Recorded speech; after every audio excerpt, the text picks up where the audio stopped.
नमस्कार मंडळी, घरची चव या रेसिपीमध्ये आपलं सर्वांचं स्वागत आहे. मी तुम्हाला आज गावरान मक्याचा चिवडा दाखवणार आहे.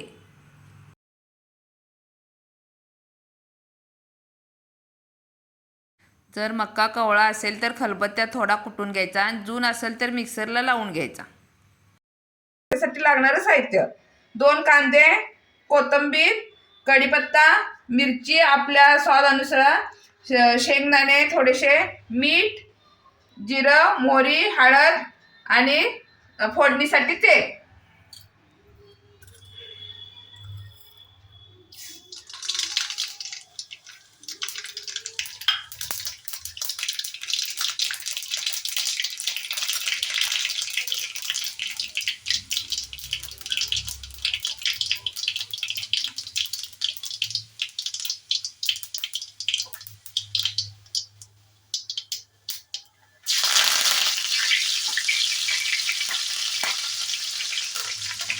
थोडे शेंगदाणे टाकून घ्या, म्हणजे चांगले भाजतात ते.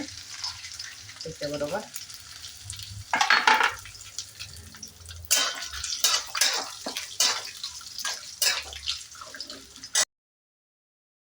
शेंगा पण भाजलेल्या आहेत. ह्या तव्यात भाजल्या ना, ह्या शेंगा खूप छान लागतात. मिरची तुमच्या इच्छेनुसार घाला. थोडंसं तिखटच लागतंय आणि चांगला लागतो ते चिवडा. फक्त चिवडा चांगला लागत नाही, तिखटच लागतो. आता मिरची आणि शेंगदाणे भाजून झाले थोडे.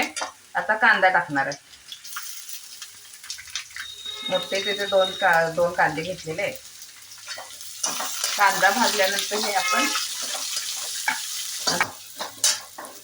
आता हे कांदा ते भाजलेला आहे बघा.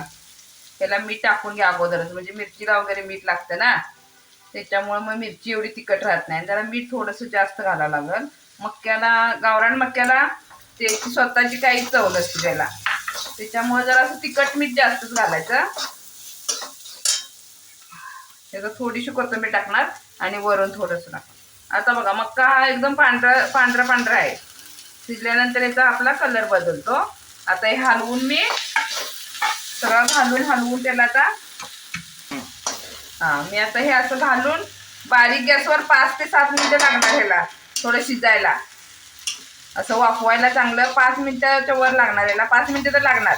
5 मिनिटं याला मी वाफवून ठेवणार. आता याला नंतर थोडीशी कोथिंबीर टाकणार. हवा असला तर तुम्ही लिंबू पण फोडणी टाकू शकता. मी टाकलेलं नाहीये. लिंबू पण तुम्ही टाकू शकता याच्यात.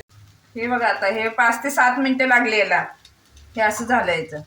हे थोडंसं लागतं हे असं.